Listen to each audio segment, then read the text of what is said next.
Yo, what's poppin', guys? You got your boy Nandra here, back at it with another video. So this video is going to be the part 2 to my how to be successful in GP guide.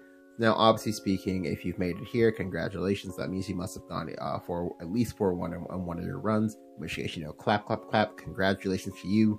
However, the game is still afoot. It's not over yet. Like, you want to think of GP as like a scheduled kind of like marathon or whatever that happens I guess twice a month or whatever. Triathlon. Well, you want to think of it like that.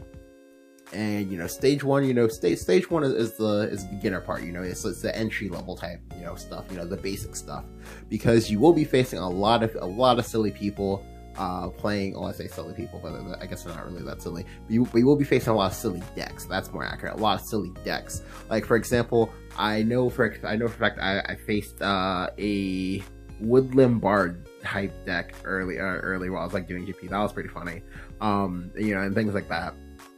However, it's really important that you still take that seriously, and you still take the parts that you can get. Take the little bits of information they can extrapolate from those games, and actually make sure to memorize it, write it down. Well, not really, you don't have to write it down, but you just want to be you just want to make yourself aware and or cognizant of it.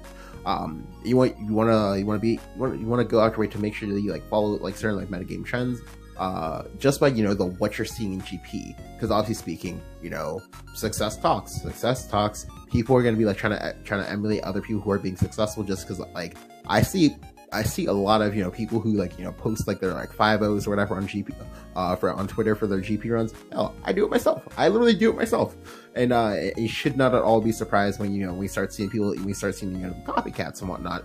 But it's really important that you make yourself aware of these things, that you so this way you can stay one step ahead of them. Like, for example, when I first made the stage 1 video, right? When I first made the part 1 of this video, a deck that I told you that I saw a lot of was the City Haven deck with Holy Mage, right? However, we've since then seen a slight adaptation of people now no longer play the Holy Mage, and they just rely on the full Storm package. The reason why is because a deck has arisen to try to counteract that, and that Neutral Roach. Neutral Roach uses the card Elfin Assault, aka ETA, to hit for massive damages. However, it does it can even hit units in stealth, and because Holy Mage only has 2 to 3 units at a time, most times basically they play the Holy Mage, boom, you kill their Holy Mage. If their main win con is Holy Mage, they lose. they literally just lose because they can't do anything else. However, the adaptations we've seen from the City Haven deck are to start playing things like, say, Beast Call Aria, Garuda, Tea Time, basically incorporating the ye old Storm package of old. And that's pretty cool to watch, just because, again, people call metagames stealth. Metagames are always evolving, and this is one of those things that just kind of shows that. But enough about that. The other thing I wanted to touch on is that, while you've been doing your runs, again, making sure to do every single free run you get, even if you lose the first 2 games, just making sure to play it out or whatever, because free is free. And the other thing, and this is the most important part, it helps make you a little bit slightly less vulnerable to tilt. Now, obviously speaking, if you're one of those people who you tilt hard and you tilt fast, make sure to space out your games. Space out the games. You don't have to do all 5 GP games all at once. You can take a break, pause, come back, pause, rinse and repeat and whatnot till you get the games done. But don't just end a draft because you're frustrated or anything like that. That's silly. You're literally throwing away gold for no reason just because you're salty. That's one of those you should try to use GP as an opportunity to make yourself more impervious to salt. Now, obviously speaking, you can't make yourself completely impervious because everyone gets salty. Hell, even me, I get salty too. I've had some crazy stuff happen to me in games where I just get robbed and whatnot. But that's one of those nice transitional skills that I wanted to go ahead and touch on, because I do actually want to make a guide for how to ladder. Except that guide will have to be a lot longer. So prepare yourself. Soon, trademark soon. But I wanted to go ahead and make sure that I could provide that information, provide information for GP as well. Just a lot of people do struggle with GP. A lot of people are well, I can't make it with anything. How am I going to get these sleeves and whatnot? and it's just, you know, like, if I can like help you be successful, that's what I'm gonna, you know, go ahead and try to do. Now, as far as decks go, I've literally only still played Aggro Dragon the entire time, just because like Aggro Dragon for me is a comfort spot. Like comfort zones and things like that. Like people joke, people laugh at them or whatever. Well, it's actually very, very important, because like it's one of those ways that you can get an advantage over your opponent. If you've played your deck 1,000 times, like by that point you should hopefully know, you know, the ins and outs of the deck or whatever. Versus like your opponent, who maybe is probably just playing a deck for the first time in well, okay, probably not for the first time, but you know what I mean. Who probably has like less experience on their deck than you do on yours. Like experience is one of those like big advantage points, just because like when you know how to properly use and abuse and, you know, throw around that experience and whatnot, like you can make games, even unfavorable games, kind of turn out into your advantage and be able to clutch wins that you otherwise wouldn't have. And doing things like that is very, very important in GP, just because like, again, you only get like one free loss, and after that, like you don't get to like make it to where you want to be, which is at least 4-1 or better.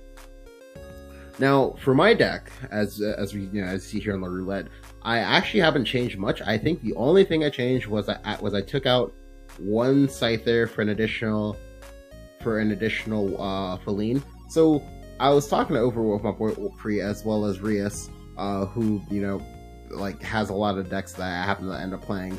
And it's one of those, like, I know why Ulpri wanted to play Feline. However, like for me, I wanted to play Feline for a very, very important reason, because holy crap, enough City Haven, please get out of my face. For those of you who don't know, City Haven, they play Forbidden Ritual. So basically, like, what happens is that, like, they invocate their city on 2. Then on 3, when you try to go wide to punish them, they then go ahead and like full sweep your board with Forbidden Ritual. Forbidden Ritual is a 2-mana amulet that has countdown 1, banish all opposing creatures with 2 HP or less.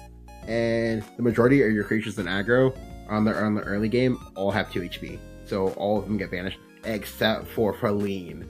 So one of the things that I've like found that can like abuse in this abuse this time around is the fact that many people will not want to use their Forbidden Ritual unless it's a complete clean sweep. Means that like Feline will go ahead and that means that Feline kind of like, in essence, sort of like protects the other creatures, allowing you to get, you know, more, like allowing you to get, you know, maybe a point or 2 extra face damage. You know, every point matters when you're aggro. Every point matters. So that's been kind of like, you know, a fun realization, because again, while you're playing, you want to go ahead, you want to adapt, you want to grow, you want to learn.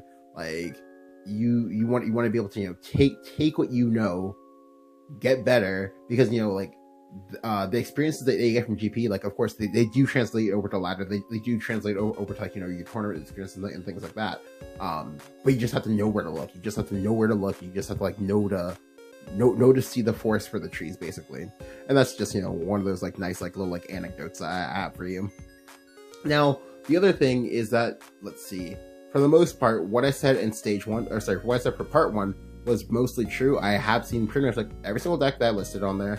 I also saw some Daria as well. I kind of like left out Daria because Daria is a little bit more rogue.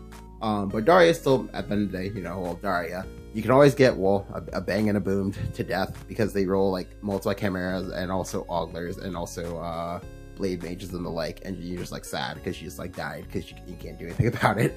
Yeah, you know, that can always happen to you, and I fully expect myself to get Daria in the finals and just like die randomly. But yeah, so this will go ahead and conclude my my what to do in stage 2 review, or I guess my part 2. If you guys enjoyed the video, go ahead and leave a like, go ahead and hit the subscribe button.